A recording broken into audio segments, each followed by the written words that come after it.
ببخشید من یه سوال داشتم. خواهش میکنم. ببینم در سنی هم مثلا تو شیعه میگن به سر بریده حسین، به دست ابوالفضل، به سر علیه 50-60 تا قسم و هست که دائمی این شیعه ها میخورن. من خودم شیعه هستم. من خواهش میکنم نگی شیعه ها.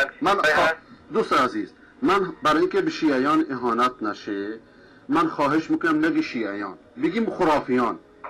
آره. برای که مردم که همه به چیزا اعتقادی ندارن. شما وقتی میگی شیعیان گویا به همه شیعیان جان داری توهین میکنی.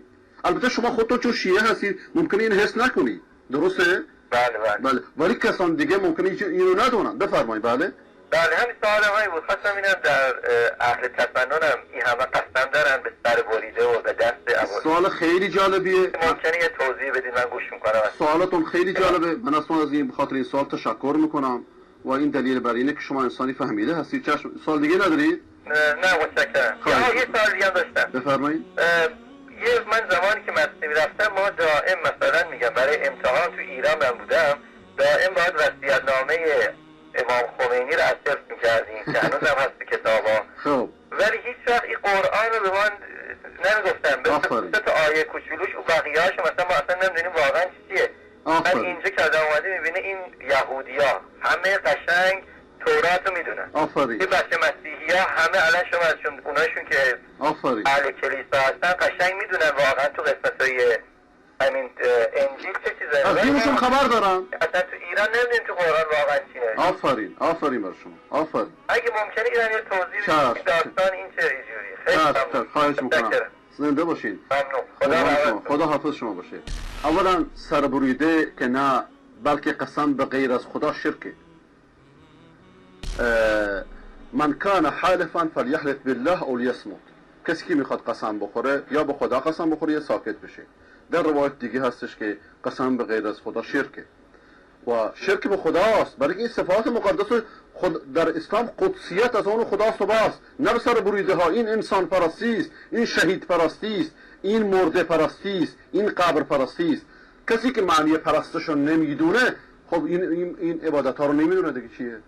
ولذا اون یارو فحاشان میگه شما چرا به زردشتی میگه آتش پرست؟ برای اینکه آتش مقدس میدونستن. الان این آقایون هم همینطور مرده پرستان چرا؟ قبر پرستان چرا؟ برای که قبر مقدس میدونن. در اسلام قدسیت از آن خداست و در صفات خداست و هر کلماتی رو باید در خلال فرهنگ اون جامعه فرهنگ اون دین، فرهنگ اون مکتبات فهمید. این از این موضوع.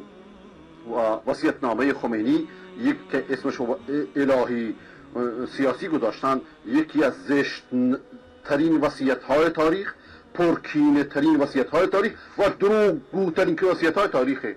نگفتن اگه ما با صدام صلح کنیم با وهابی‌ها صلح نمی‌کنیم؟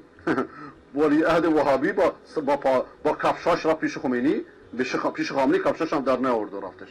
برای که نیاز به امریکا داشت، میخواد اینا وصلشون کنن به امریکا. شعار میدن آقا ما میریم قدس ولی از راه کربلا. اما در گوش خدمتون جناب، اما در عمل چیکار کردن؟ با شارون و CIA ساختن رفتن کربلا و از کربلا دارن کعبه دیگه میسازند که از کعبه مهمتره و دوران سیاه فاطمیه، دوران سیاه قرامته نه که شروع شده، عملی داره میشه. این چیزا رو که میدونه؟ کسانی که تو عمرشون در این راه مصرف کردن. راه حلش چیه؟ راه حلش به دامنه سیاه افتادنه. خود اینا رو سیاه علام کرده. راه حلش بازگشت صحیح به قرآنه، بازگشت صحیح به دین مردمه. و وصیت‌نامه خمینی که زشت‌ترین وصیت‌نامه‌ها، پرکینه ترین وصیت‌نامه‌های تاریخه و پر از غلو، پر از افراطه. اینا حرفایی میزنند که نمیدونن. و این آقا چنان ببخشید کلمه رو به کار میبرم، چنان بی معرفت بود در کشوری که 15 سال داشت نون آب خورده بود. این چیکار کرد؟